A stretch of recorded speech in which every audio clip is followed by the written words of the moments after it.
Halo semuanya, selamat datang kembali di channel ini. Admin harap kalian semua dalam keadaan baik-baik saja. Oke, ini dia RX-99 Neo Gundam, mobil suit istimewa yang dikembangin sama perusahaan Anaheim Electronics sebagai sebuah mahakarya proyek yang ambisius sekaligus besar yang memperkenalkan konsep desain semua Gundam buatan perusahaan Anaheim berdasarkan data yang diperoleh dari akumulasi teknologi. Nah, Neo Gundam ditugaskan ke dalam mobil suit pasukan Federasi dengan spesifikasi prototipe yang serbaguna dengan kode pengembangan internal dari Anaheim berkode EFX 9000 atau 9000 yang merupakan kepanjangan dari Anaheim Formula Examination. Nah, karena adanya kode EFX tersebut, Gundam Neo sering juga disebut sebagai Gundam FX. Nah, sedangkan ada yang kata formula dari kode pengembangannya, hal tersebut dikarenakan Neo Gundam sendiri yang masih dalam satu bagian dalam pengembangan proyek Formula Siluet, sebuah rencana pengembangan mobil suit yang dilakukan Anaheim Electronics untuk menyaingi proyek formula milik perusahaan Senergy, yang mana pada saat itu eksistensi perusahaan Anaheim Electronics di mata Federasi menurun akibat kehadiran organisasi penelitian Senergy yang didirikan oleh Federasi sendiri secara mandiri. Senergy ini dianggap lebih terdepan dalam menciptakan beragam mobil suit generasi baru yang tidak ketinggalan zaman dengan bentuk yang kompak tanpa harus menghapus fitur-fitur unggulnya. Salah satu proyek kembangan Senergy yang dikatakan sukses ialah proyek formula dengan hasil utamanya Gundam F91. Hal ini membuat posisi Anaheim Electronics tersingkir sebagai pengembang senjata utama Federasi. Oleh karena itulah Anaheim Electronics mulai ngebuat proyek formula serupa yang dinamakan proyek Formula Siluet ini, yang datanya diambil dari proyek formula milik Senergy sendiri, yang mana di sini Neo Gundam menjadi proyek mobil suit terakhir atau versi final yang diselesaikan dengan memanfaatkan data yang diperoleh melalui RFX 91 Siluet Gundam, hingga disebut-sebut sebagai puncak pengembangan dari ini proyek. Nah, sebagai sebuah mahakarya ambisius pamungkas yang dikembangin dengan memperkenalkan konsep desain seluruh Gundam yang pernah diciptakan oleh perusahaan Anaheim berdasarkan data yang diperoleh dari akumulasi seluruh teknologi, berbagai fitur serta kelengkapan dikombinasikan ke dalam Gundam, seperti diadopsinya fitur core block system seperti yang terdapat dalam F93Y Cluster Gundam produksi pesaingnya Senergy. Nah, core block system ini berguna untuk menjaga sekaligus meningkatkan tingkat kelangsungan hidup pilot ketika bertempur. Selain itu juga dengan adanya core block system semacam ini, data operasional yang berharga dapat terselamatkan dengan aman. Oh ya, untuk sistem dockingnya sendiri tidak menerapkan sistem docking dengan bentuk vertikal ya, seperti yang terdapat dalam Gundam RX-78 atau Double Zeta Gundam,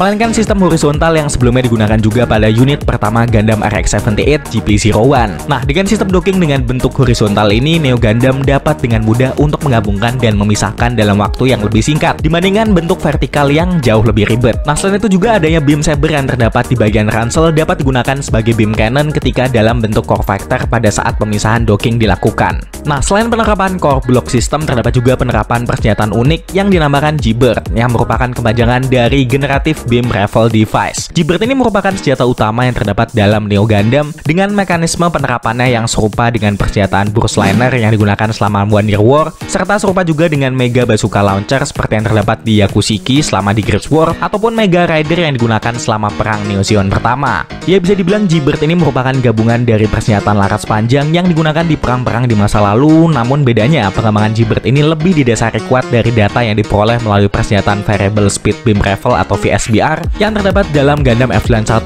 produksi dari perusahaan Senergy. Namun untuk G-Bird ini memiliki ukuran yang jauh lebih besar, bahkan melampaui VSBR milik Gundam F91. Selain itu, karena sebagian dari generatornya ini dapat juga diubah menjadi unit penggerak atau pendorong pesawat, ngebuat persenjataan G-Bird ini dapat dipasang dengan core vector yang sangat berkontribusi pada peningkatan daya dorong dan daya tembak dalam mode core vector. Nah, kalau bahas soal persenjataan yang terdapat dalam Neo Gundam ini nggak istimewa banget ya, selain dari senjata khususnya yakni G-Bird-nya sendiri. Bahkan persenjataannya ini ngikutin pola persenjataan Gundam RX-78 biasanya, kayak ada Falcon Gun, Beam Saber, serta terdapat juga Beam Shield yang terpasang di lengan kiri yang sudah terintegrasi atau menyatu dengan lengan. Nah, untuk Beam Rifle-nya sendiri sudah digantikan dengan senjata G-Bird ya, dengan output serangan yang jauh lebih dahsyat dibandingkan Beam Rifle standar biasanya. Oh ya, sebagai unit prototipe diketahui 2 unit dikonfirmasi telah diproduksi dan ditempatkan di kapal perang Regalum Class Ajax yang dikepalai oleh Kolonel Bas Garrison, yang mana Bas Garrison sendiri merupakan pilot dari unit 1, sedangkan untuk unit 2 atau spesifikasi umumnya dipiloti oleh Tokyo Randall. Nah, untuk unit 1 terdapat hal khusus yang tidak terdapat dalam unit 2 atau unit umum seperti yang lagi kita bahas sekarang, dimana untuk unit 1 ini dilengkapi dengan sistem khusus yang disebut sebagai sistem Neo Psychomu yang dipasangkan di bagian core vectornya. Sistem Neo Psychomu ini merupakan sistem evolusi dari sistem Psychomu yang diperoleh dari perjanjian Anaheim Electronics dengan Buff Concert, yang biasanya menyediakan beberapa peralatan mobil suit canggih untuk Crossbone Vanguard. Karena itulah secara Secara fungsional, sistem Neo Seikomu yang terdapat di Neo Gundam ini serupa dengan sistem Neo Seikomu yang terdapat di Mobile Armor Rafflesia. Nah, namun untuk Neo Seikomu yang terdapat di Neo Gundam diperkecil ukurannya agar sesuai dengan Mobile Suit. Nah, warna dari unit 1 yang dipasangkan Neo Seikomu ini juga ngambil warna berbeda dari unit 2 ya, dimana keseluruhan bodi diwarnai dengan warna hitam gelap, berbanding terbalik dengan unit 2-nya yang lebih color gitu.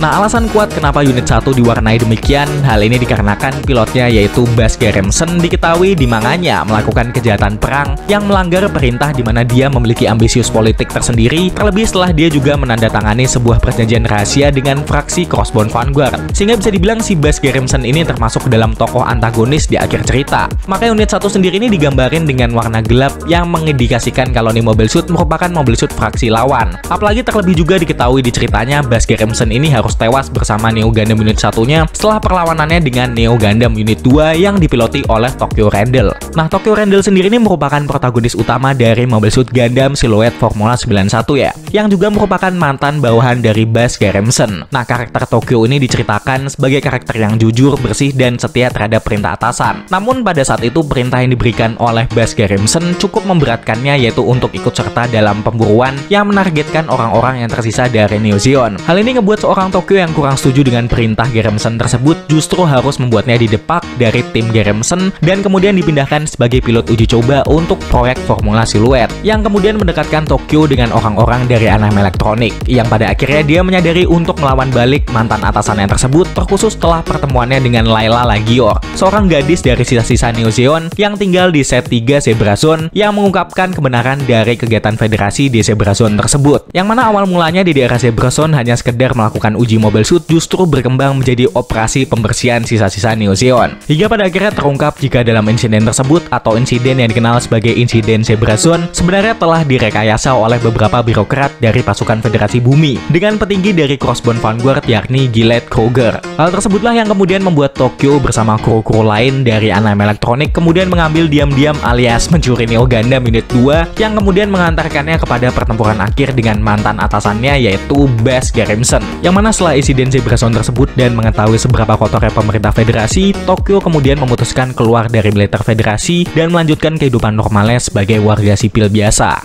Ya, secara keseluruhan hal yang bisa admin petik dari proyek pengembangan Neo Gundam ini terkhusus melalui proyek Formula Silhouette sendiri ialah tentang kerja keras yang sia-sia. Pada akhirnya proyek ambisius tersebut tetap berujung gagal, entah itu hasil yang nggak sesuai harapan dari perusahaan pengembangnya yaitu Anaheim, maupun terdapat konflik yang timbul di balik layar pengembangannya. Dan pada akhirnya posisi perusahaan Scenery pada saat itu tetap tidak dapat digantikan oleh Anaheim Electronic. Pengembangan Neo Gundam yang sebegitu ambisiusnya sampai-sampai menggabungkan seluruh teknologi yang pernah Anaheim teliti tetap tidak menunjukkan hasil yang baik dibandingkan Mobile Suit ciptaan Scenery. Kata Neo yang biasa diartikan sebagai sesuatu yang baru justru menjadi akhir cerita dari sikap ambisius Anaheim. Tapi jujur buat admin sendiri ya, admin cukup senang sama desain Mobile Suit Neo Gundam sendiri. Bener-bener gambarin sesuatu yang berhubungan dengan formula seperti namanya. Bener-bener desain yang mobil balap banget gitu kalau kata admin. Oh ya, meskipun pengembangan Neo Gundam bisa dikatakan nggak berhasil, tapi ada yang bilang kalau data pengembangan Neo Gundam ini digunakan juga untuk pengembangan Crossbone Gundam.